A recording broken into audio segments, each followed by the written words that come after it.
Arsenal fans, you need to calm down. You are the best team in the country. You are, on some definition, the best team in Europe.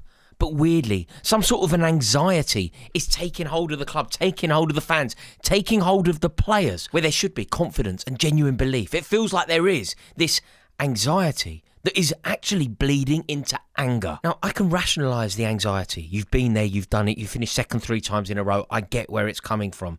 But the anger, the booing at the full-time whistle, when you sit at top of the league by a cushion, it doesn't really make any sense. What's happening, everyone? I'm terribly sorry to interrupt this video. I just need to ask you for a massive favour. If you are enjoying this video, will you please do me a favour? Please give it a like, give it some hype points, and most importantly, click subscribe. It would be in my honour to welcome you into this community, and it really does help me out if you would click subscribe. But it is fair to say that something is going wrong. Now, I've always maintained that to win a Premier League title, what you have to do is go and claim it. You cannot defend your way to a league title. You have to go and you have to seize it. You have to go and you have to take it. You have to go and you have to make it yours. And currently, Arsenal are not doing that. Now, for the record, I think that Arsenal are the best team in the country. And sadly, I think that they will win the league.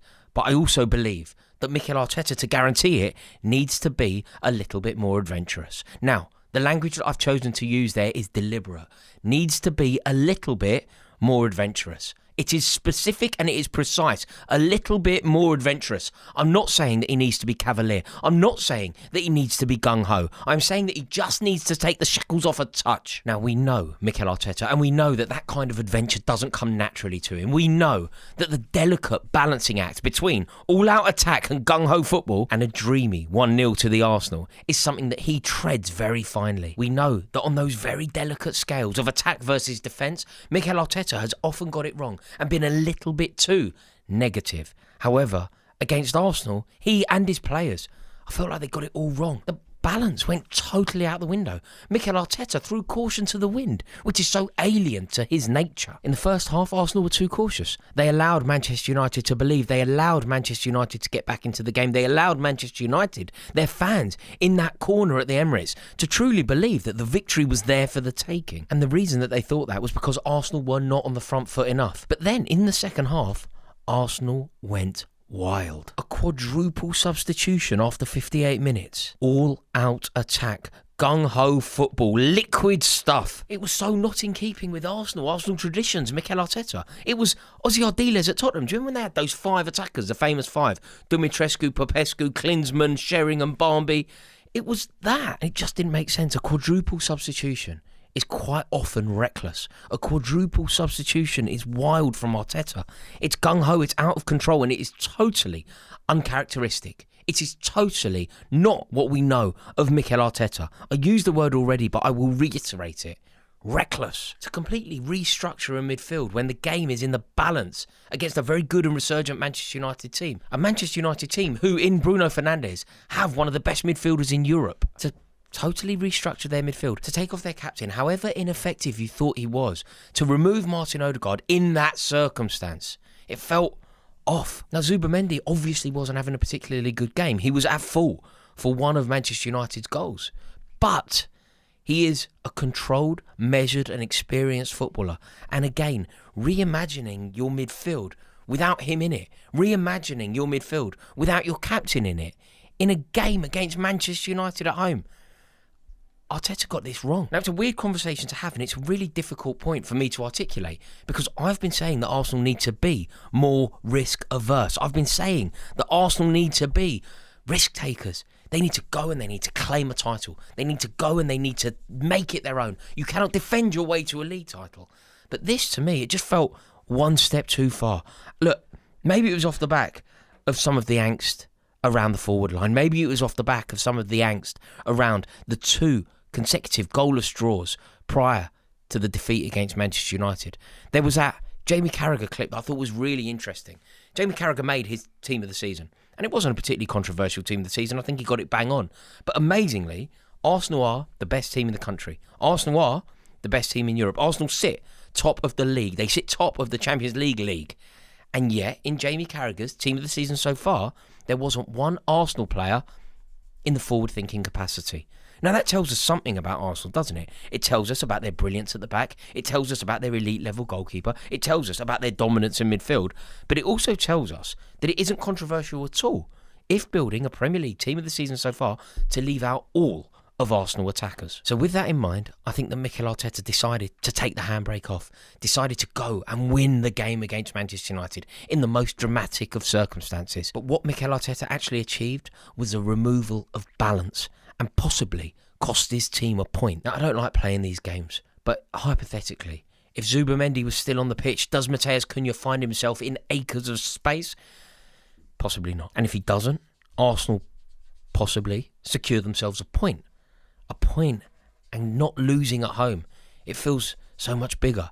The fact that Arsenal conceded 3 goals at home, the fact that Arsenal lost at home, the fact that Arsenal lost from a winning position, all of this stuff is so destabilising for who the club want to be. So when exploring this, we have to ask why. Why are Arsenal fans so anxious? Why is Mikel Arteta making big, bold, decisive moves that don't necessarily feel in keeping with his nature?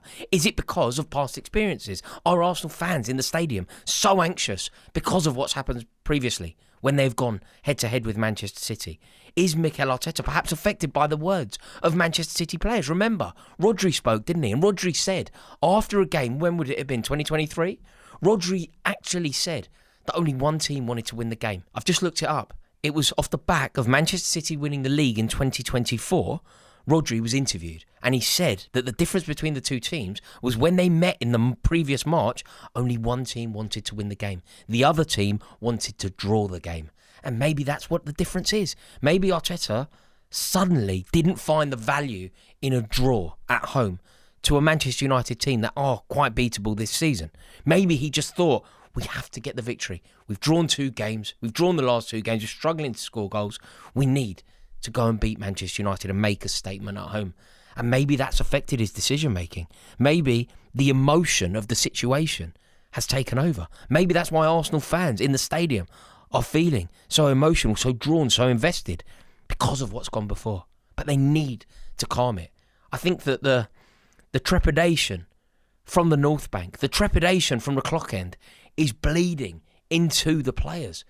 There is a desperation, a worry, a fear. And they shouldn't be. They're at the top of the league with a cushion, playing some brilliant football at times, looking like champions. If you're an Arsenal fan, you would have taken exactly where you sit now. You're top of the league by 4 points with only, 15 games to play?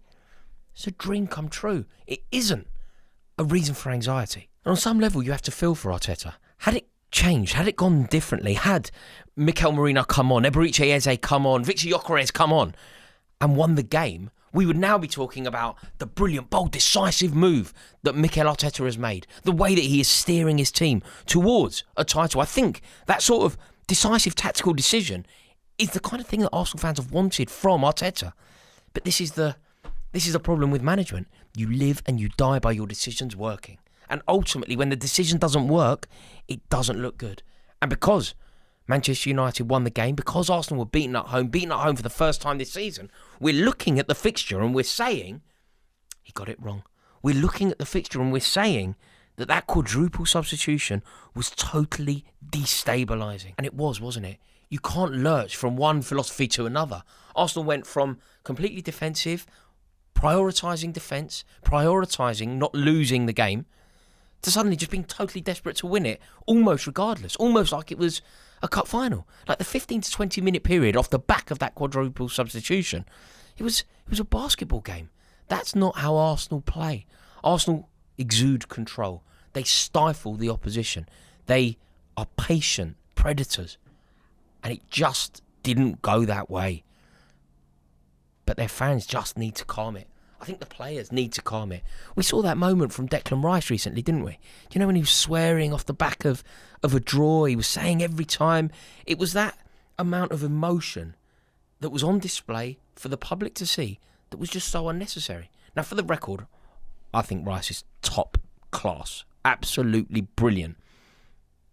But you can't be this emotional this early. You could potentially be that emotional 2 games from the end of the season. If you're top by a point, you could potentially be that emotional in a cup final, in Champions League final, Champions League semi. But you can't be that emotional now. And it's not only Rice. It's the players, it's Arteta, and it is also the fans. Like, I've got a lot of Arsenal fans in my life. Far too many, to be totally frank with you. Good friends of mine are Arsenal fans. And I spend a lot of my time in North London. I'm from North London. I have seen an anger that I can't rationalise. I totally understand why Arsenal fans have an element of anxiety. Manchester City are a juggernaut. They understand what Guardiola is capable of, and they don't like the idea of going head-to-head with Pep Guardiola. That I get. There should be an element of anxiety, and that anxiety should be built as a springboard. You should use that anxiety as motivation. It's the anger from Rice, the anger that we've seen in the past from Mikel Arteta, the anger that we saw on display from the Arsenal fans. You are top of the league. I said it in a previous video that I'm sure some of you will have seen. I think you've forgotten how to win a league title. You are top of the league for a reason, with a cushion for a reason. You have a miserly defence that could guide you to a title. You do have enough goals in the team to guide you to a title. Don't press the self-destruct button. Winning a league is a marathon. There will be a natural ebb and a flow to results. You just got to stay calm. Now, look, the point I was just making there, it's very important that anybody listening to this doesn't think that for 1 second I am paying Arsenal fans who dedicate their time, their money, their commitment to going to the Emirates, how to behave. You want to boo, you boo. You want to leave early, you leave early. I hate that pious approach from a lot of commentators who tell fans in stadiums how to behave. That's not what I'm doing. I'm just saying I understand why there is this emotional intensity. I understand where it is coming from. I totally get 2 decades of underachievement. 2 decades without a Premier League title is going to lead to this desperation. I understand that 3 consecutive second place finishes is going to lead to this situation. And on some level, I kind of feel sorry for the Arsenal fans who are doing that. Because if the players, as we've just discussed, aren't going to be able to control their emotions, how can we expect the fans to? I just feel like the whole thing is a cauldron, a cacophony. And ultimately, you're opening the door to a serious challenge and a potential self-destruct button. Just cast your minds back to 22, 23, when you didn't win the league, but you went on that amazing run. That amazing run. The Emirates was your fortress. The Emirates is what made you brilliant. The Emirates was part of the reason that you were so good. And I think the difference is expectation. The expectation then wasn't that you should win the league. Whereas now you have the best team, the best squad. Arteta's been there a long time, a lot of money. The expectation has gone up. But as the expectation has risen, I feel like the fortress is suffering a touch. I feel like the support is suffering a touch. I remember talking about, I was even acknowledging, whilst it isn't necessarily my cup of tea, I was acknowledging the contribution of the Ashburton Army. You can't have a home stadium that is full of anxiety. It just won't work. I think the bottom line is, football should be fun. It should be enjoyable. It shouldn't be nerve-wracking, particularly not in January when you are top of the league with a cushion. Enjoy it. Because if you don't, if it always feels like a chore, if it always feels like a slog, ultimately, City are going to win the league. And fingers crossed that happens. Thank you all so much for watching this video. Let me know your thoughts. Obviously, I'm an outsider looking in, so very interested to hear if you think that I've got it right. Do you think that I'm approaching this in the right way? Really keen to hear your thoughts. And as always, please do click that subscriber button. If you're new around here, it would be my honour to welcome you into this community. Thank you all so much for watching, and I hope you have a wonderful day. I'm really looking forward to seeing what you've written in the comments section below.